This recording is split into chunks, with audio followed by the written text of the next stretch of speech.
नमस्कार दोस्तों, डीडवाना जलको पर आप सभी का स्वागत है। आज हमारे साथ है पूर्व भीमसेना जिला अध्यक्ष राजू जी चांदबासनी। आज चर्चा करेंगे जो लोकसभा चुनाव है नागौर का, और ये है डीडवाना विधानसभा से। तो डीडवाना विधानसभा में किस तरह का चुनाव, किस तरह का माहौल रहने वाला है, और एससी का जो वोट बैंक है काफ़ी तादाद में है यहाँ पर, तो इनसे आज चर्चा करेंगे किस तरह का माहौल रहने वाला है। नमस्कार सर। नमस्कार जी युवराज जी। राजू जी, जैसे कि लोकसभा का चुनाव है, तो आप इस चुनाव को किस तरह से देखते हो, किस तरह का ये रहने वाला है? इधर ज्योति जी मिर्दा है, बीजेपी की तरफ वोट जाएगा या फिर कांग्रेस गठबंधन की तरफ जाएगा? आपको क्या लगता है इन सब पर? देखिए, मेरा जहाँ तक मानना है कि पिछला जो चुनाव था लोकसभा का, उसमें हनुमान जी बेनीवाल बीजेपी से गठबंधन करके यहाँ से चुनाव लड़े और चुनाव जीत कर भी गए, और यहाँ की नागौर की जनता ने उन पर भरोसा भी किया।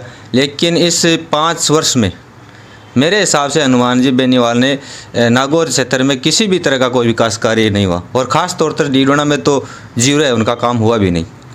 और रही बात बीजेपी की, तो बीजेपी से जो पहले लोकसभा प्रत्याशी रही ज्योति जी मिर्दा, कांग्रेस से रही, और आज फिर बीजेपी से सिंबल लेके फिर यहाँ से अभी चुनाव लड़ रहे हैं। तो इन दोनों जो नेता है, या कभी कांग्रेस, कभी बीजेपी, कभी किसी से गठबंधन कर लेते हैं। तो मेरा मानना है कि मेरा जो समाज है, अनुसूचित जाति के जो नागौर के लोग हैं, साथ में मुस्लिम समाज के लोग हैं, इनका भी बहुत बड़ा धड़ा है, इनका भी ये मायना रखता है। तो ये लोग सब असमंजस में हैं कि आखिर वोट देवें तो किसको देवें, ये समस्या आ रही है। और बाकी हमारा मानना ये है कि ये समाज के लोगों में जगह जगह मीटिंगें भी हो रही है, और वो अपना निर्णय सोच समझ कर लेंगे। तो जैसे कि मेन मुद्दे क्या होने चाहिए? जिस तरह से अभी खुलकर लोग बताना नहीं चाहते हैं, खुलकर वोटर सामने नहीं आ रहा है कि किस तरफ जाएं, किस तरफ ना जाएं, बीजेपी की तरफ जाएं, या कौन उनका लीडर है जो उनकी बात कर सकता है विधानसभा में, लोकसभा में। तो इस तरह इन बातों को किस तरह से देखते हो? देखिए, आम जन की ज़्यादा कोई समस्या नहीं रहती। आम लोगों की समस्या में नहीं रहती। पानी की समस्या होती है, लाइट की समस्या होती है, सड़क की समस्या होती है। आज भी मैं जिस विधानसभा से आता हूँ, इस डीडवाना विधानसभा में ऐसे कई गांव ढाणी है जहाँ 20-20, 50-50 लोग रहते हैं ढाणियों में। आज तक वहाँ पानी का कनेक्शन नहीं है, बिजली का कनेक्शन नहीं है। तो आम जनता का, लोगों का काम हो तभी पब्लिक इनको समर्थन करेगी। जबकि ये चुनाव जीतने के बाद में ये पता ही नहीं, ये ज्योति जी हरियाणा चले जाएगी, बेनीवाल जी को कभी यहाँ ग्राउंड में देखा नहीं, केवल धरना प्रदर्शन के अलावा काम तो ये लोग मेरे हिसाब से करते नहीं। एक 2-3 दिन पहले ज्योति जी मिर्दा का एक बयान वायरल हो रहा है संविधान को लेकर। उस बयान को आपने पूरा देखा क्या? किस तरह का बयान है और ऐसा क्यों बोलने को मजबूर हो गए? मेरे हिसाब से पहली बात तो उनको ऐसा उल्टा सीधा बयान देना भी नहीं चाहिए, लेकिन उन्होंने जो बोला है कि संविधान में संवैधानिक बदलाव, तो मुझे नहीं लगता ये इतना ज़्यादा कोई गलत है। फिर भी अगर गलत दिया है तो वो उनको भुगतना पड़ेगा। अच्छा, डीडवाना विधानसभा क्षेत्र एक बड़ा क्षेत्र है, कम से कम 2.5 लाख के ऊपर संख्या है वोटरों की।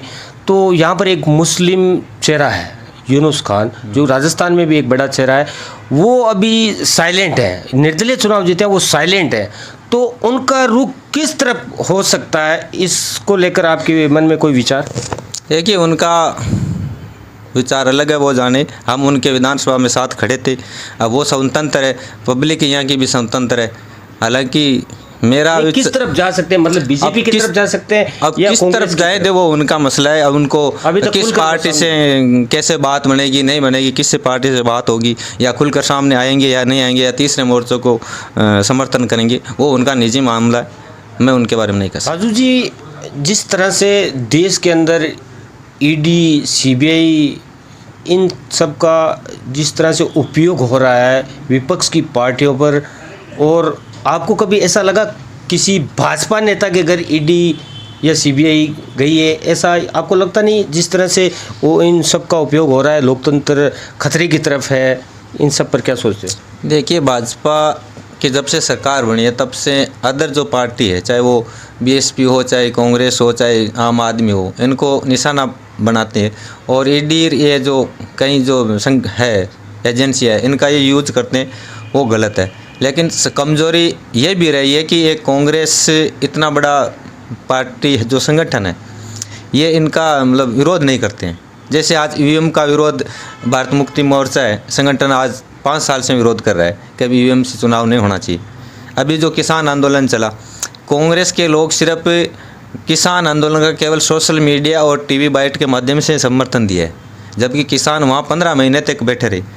अभी भी किसान जारी है शायद, लेकिन ये खुलकर सामने नहीं आते। अगर कांग्रेस पूरे देश में ईवीएम का विरोध करे, सरकार का खुलकर देश में सड़कों पर उतर कर आए, तो ऑटोमेटिक जनता कांग्रेस के समर्थन में आए, कांग्रेस ऑटोमेटिक सरकार बन जाएगी। लेकिन ये खुलकर सामने नहीं आ रहे। अब इनको ईडी का डर लगता होगा, मेरे समझ में तो ये आ रहा है।